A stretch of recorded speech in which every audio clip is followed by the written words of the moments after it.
یہ ایک سچی کہانی ہے، ایک ایسے انفلوئنسر کی جسے اللہ نے سب کچھ دیا مگر اس نے سب کچھ خود کا سمجھ لیا۔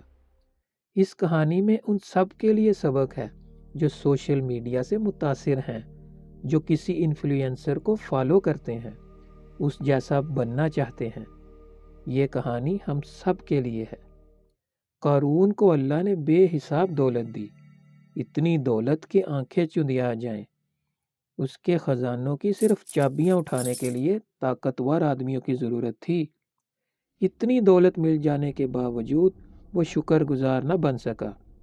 لوگوں نے اسے سمجھایا، اللہ کے دیے سے آخرت کماؤ، غرور نہ کرو، لوگوں کے ساتھ بھلائی کرو، مگر قارون نے کہا یہ سب میری عقل کی وجہ سے ہے، میری محنت کا نتیجہ ہے۔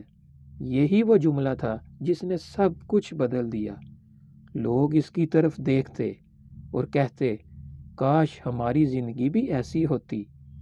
مگر دوستو، ہر چمک کامیابی نہیں ہوتی۔ اور پھر ایک رات اللہ کا فیصلہ آ گیا۔ زمین نے قارون کو اس کی دولت، اس کے محل اور اس کے غرور سمیت نگل لیا۔ نہ دولت بچا سکی، نہ طاقت اور نہ ہی وہ نام۔ یہ کہانی ہمیں یاد دلاتی ہے، ہر مشہور شخص کامیاب نہیں ہوتا، اصل کامیابی عاجزی میں ہے۔